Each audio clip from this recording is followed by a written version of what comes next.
part of the way I work my systems thinking is by going back and looking at how things worked, what worked, what didn't, and seeing how I can improve. So, not necessarily just the doing, but also the review, I think could possibly be helpful.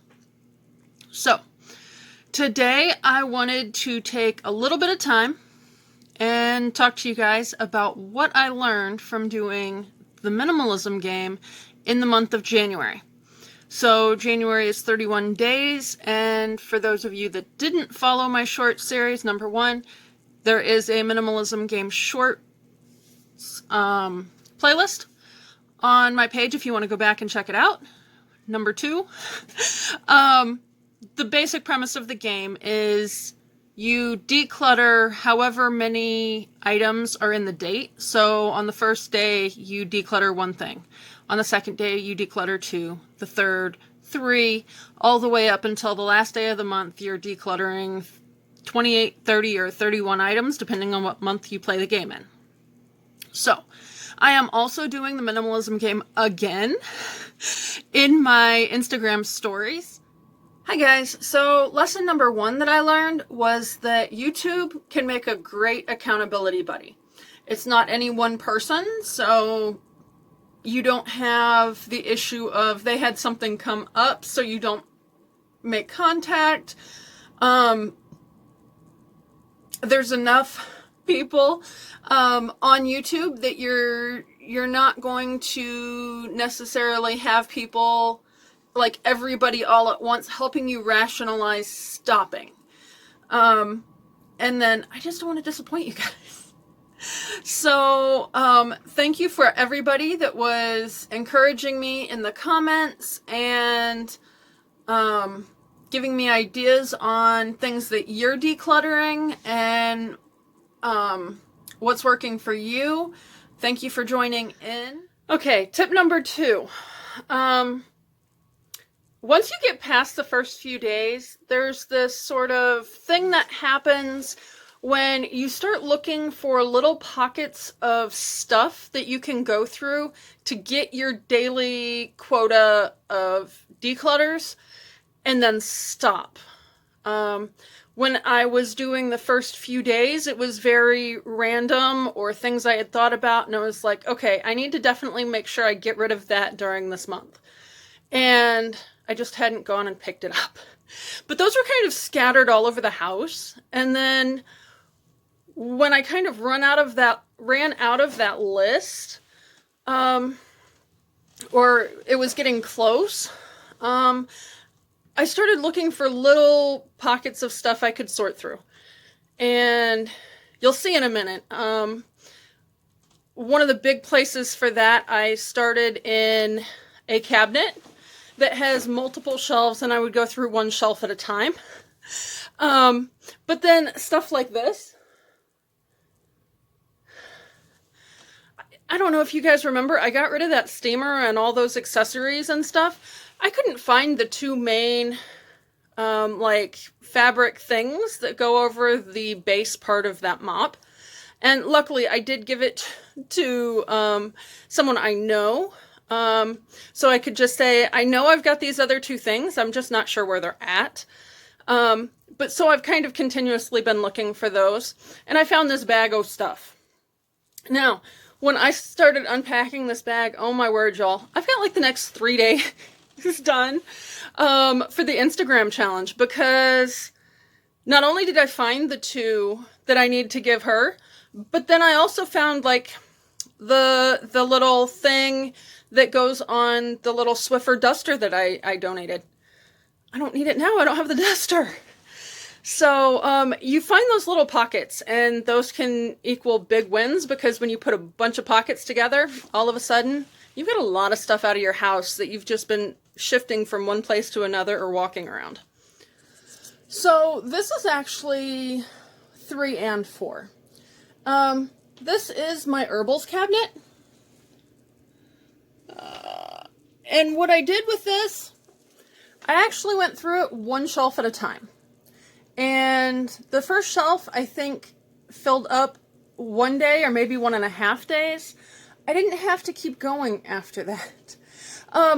But then when I needed to get more stuff, I did another shelf, and then another shelf, and then another shelf. And we have a Charlie who wants to get in on the decluttering, apparently. But, so tip number 3, just because you do one shelf doesn't mean you have to do an entire cabinet. And then tip number 4, you don't have to do all of any one thing in one day. Take your time, go at the pace you need to. And, like, I did a lot of this over 2 or 3 days, and then I cleaned it out and organized, and it worked out really well. So that's number 3 and number 4. Tip number 5, once you start categorizing into a specific area, other things find their way into those homes. So, for instance, this is our snack cabinet that my kids for the last couple of years have said, "Mom, it's just full of ingredients." So we now have one area for snacks, and you might be going, mayo is not a snack. It's not, but tuna salad is. So my daughter determined that that was a reasonable place to put the mayo, because if she's wanting to make tuna salad, which is just about the only thing we use mayo for, she'll know where to grab it from. Then down here, we have baking supplies. And before, we'd have some snacks down here, and some snacks down here, and some snacks up here, and you couldn't find any of it because it was buried in baking supplies. But she doesn't always want to bake before she has a snack. Tip number 6. So, down here in the bottom of this herbals cabinet, I don't know if you can see it, but there's a whole lot of containers that I want to clean out, but I'm not at a place I really have the time or the energy to clean it out yet. So it's still here. And I'm just doing this with the knowledge that if I don't find the time to clean it out, I can come back through here and do another declutter when I'm ready to do that. So that's tip number 5. You don't have to lock yourself into this is the last time you're doing it. Tip number 7, and last but not least, you can have progress and stop before you're done in an area. So this one comes from the fact I did not finish the kitchen. I did a lot. It looks a whole lot different than it did a month ago. But I got to a certain point that I started getting anxious. There were too many changes. I wasn't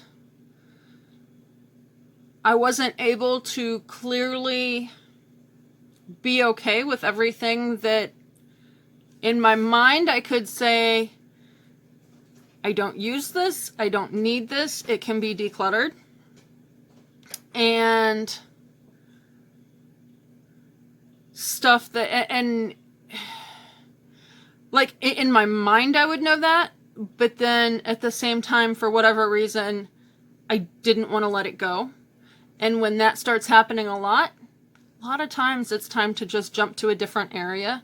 Take the wins that you got in the area you started in and apply them to a different area, and then come back to the one where you got stuck. So you probably won't see a whole lot of kitchen stuff this month.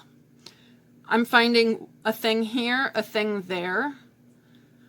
But overall, I'm going to be in the front hallway. I'm going to be in my bedroom. I'm going to be places other than the kitchen because I'm already at that wall in the kitchen. So, as I use things up, as I Maybe I'll get around to cleaning those jars out and then decide that I've got too much stuff on that shelf. Maybe I'll come back and decide, you know what, I just don't want to clean those jars out. And I'll just declutter them as they are. And that's okay. So tip number 7, take the progress where you've got it and don't get stuck because you get stuck.